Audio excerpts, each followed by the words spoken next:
A while back I fell into a rabbit hole about smoking in the 17th century. Well, I don't smoke myself, but I do know a few people who do, and who are very interested in this topic, so I decided to do some more research into it. And from that I've decided to make a small video series about smoking in the 17th century.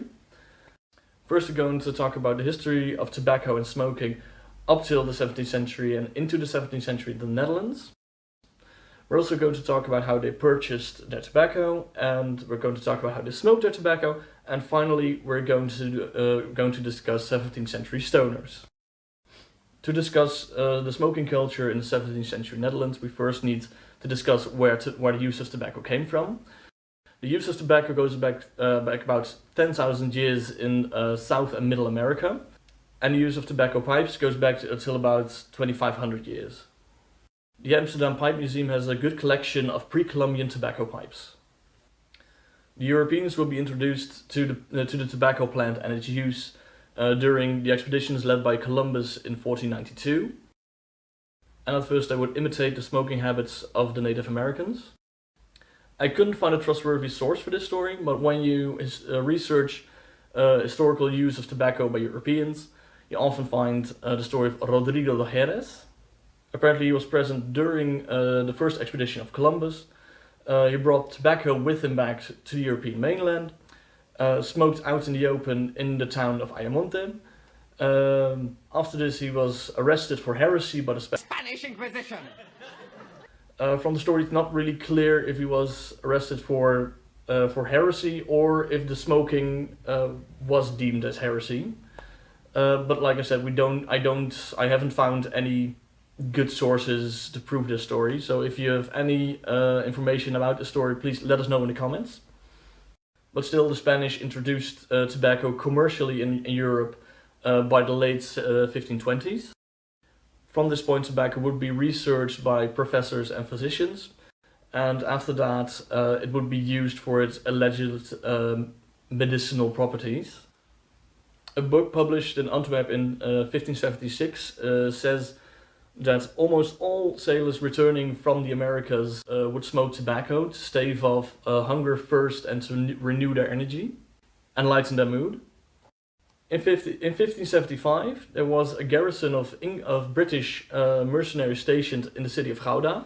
A few of the soldiers noticed that the pottery ovens of the city would be perfect for the production of clay pipes. And by 1585, the clay tobacco pipe would have been the most popular way to consume tobacco in the Netherlands. The Spanish wanted a monopoly on all the trade goods coming from America. All the trade goods coming from America first had to go through Seville and later Cadiz before they could be sold to the rest of Europe. This was one of the driving forces for other European countries like the English and the Dutch to develop their own inland tobacco production. The English started experimenting with tobacco in Jamestown, Virginia in 1611. And the Dutch started their own tobacco plantations around towns like Veere in 1610 and Amersfoort in 1615. Dutch sailors were allowed to smoke tobacco on board of ships, but only on the main deck in front of the mainmast. On some ships the crews would have demanded that there would be a lit lantern or a lit fuse during all times of the day for people to be able to light their pipes. Most crewmen would have brought their own stash of tobacco in their sea chest. The amount of tobacco that they brought is often surprisingly large, but it was also possible for crew members to buy tobacco from the ship's clerk. All in short, the popularization of tobacco spread from sailors and soldiers to the working class and to university students, and from there to the higher classes. By 1630, every layer of society within the Netherlands smoked tobacco recreationally.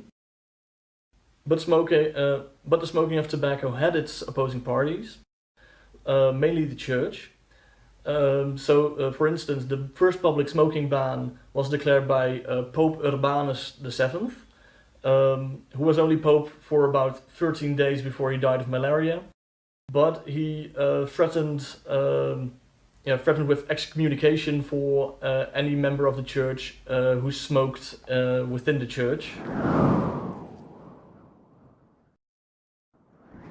In the last part, I already mentioned that sailors on large ships could buy tobacco from the ship's clerk. But on the mainland, you can mainly buy tobacco from tobacco houses, apothecaries, or in taverns.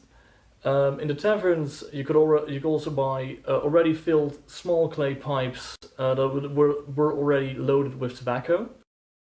This was the cheapest option. In general, tobacco came in long twisted ropes that were twisted into coils. These coils could be cut down into smaller pieces and be sold as is, or be cut down into finer strips. Today we would call this ribbon cut. In the period, this would be then put into smaller tobacco papers. We often can find these tobacco papers on historical paintings in taverns. The benefits of buying it as is in the rope form today, we would call that twist tobacco, is that it doesn't dry out as quickly as pre-cut tobacco. So this was more interesting for either sailors or people who were traveling a lot or live far away from cities. The smaller cut tobacco, which I already said today we will call ribbon cut, were often sold in tobacco paper. These are small pieces of paper that could be folded closed with a tobacco advertisement on the other end. We can often find these pieces of tobacco paper on historical paintings, but because of the orientation of the paper, the advertisement is often not visible. Sometimes you can find images of historical tobacco papers, but they're pretty rare. The advertisements on the tobacco papers do suggest that tobacco is one of the first products to be commercially sold with the use of brand names. In the period, tobacco could also be stored in tobacco tins. In the period, these tins are mostly made of copper and have a round shape with a hinged lid.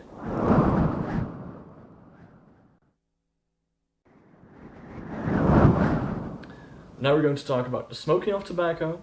Within the period, the smoking of tobacco was sometimes referred to as the drinking of tobacco.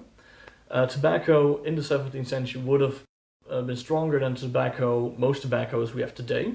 And that's why you sometimes find images of people puking after they smoke tobacco, or when they're standing near someone who smokes tobacco. This also can be allegorical to show the disgustingness that some people thought that smoking was. If someone wanted to start smoking, they either had to cut down the rope tobacco with a knife into smaller bits, or they had to open their tobacco tin or their paper tobacco package. Then they would fill their pipe.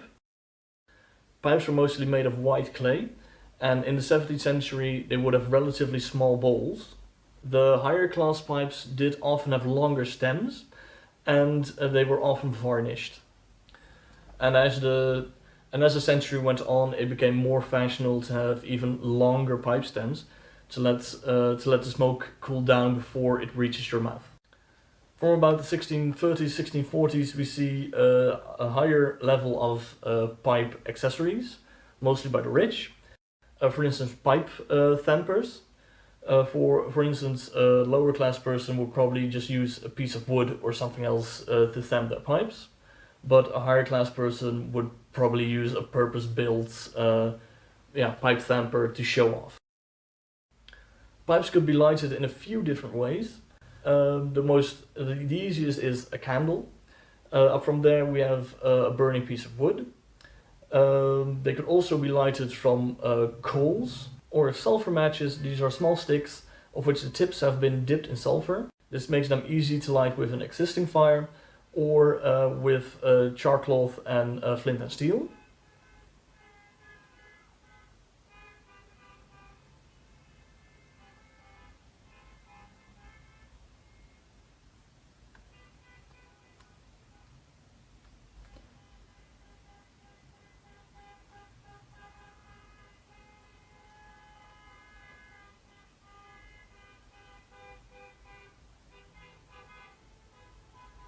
Is het ergens goed voor?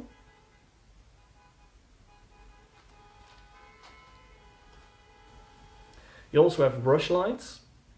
These are pieces of rush, of the rush plant, that have been dipped in animal fat, and this basically creates a small thin candle. And sometimes on paintings you can find bundles of rush lights or sulfur matches near a smoking scene. You can also light your pipe with hot coals. On paintings we often see small bowls filled with coals. These bowls could also be put into stoves. Stoves are basically the 17th century foot warmers. But these bowls were often used also as ashtrays or to store hot coals to light your pipes. And lastly, we also see matchcord. These are the same types of matchcord that you find in matchlock muskets. These cords have been treated to burn slowly. They're also called slow match. And you often find these in smoking scenes for people just to light their pipes with. Now, it's pretty hard to find historical correct tobacco. There are a few companies who still produce it, but they're rare. And it's almost impossible to find it in the Netherlands. Maybe in the future we'll get our hands on some good historical tobacco, and then we'll let some people who actually smoke do a review of it.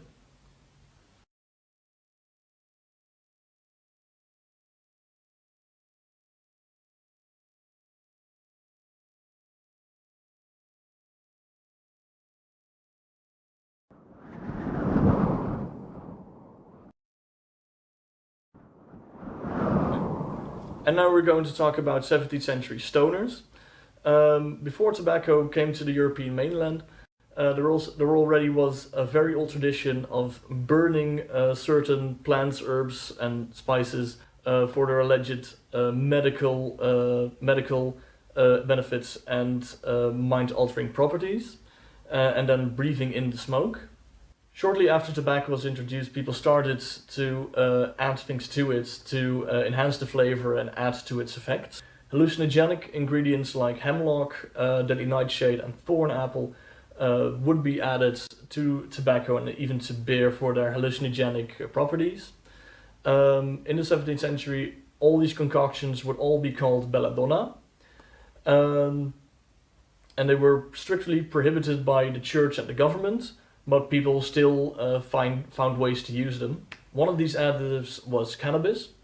Cannabis and hashish was popular with Dutch sailors coming back from the Indies and from South Africa. And it's most likely that the herb found its way to the Netherlands via this way. Many historians say that the link with cannabis use in the Netherlands in the 17th century is connected with the hemp industry. Personally, I don't think this is a thing. I think this is a misnomer.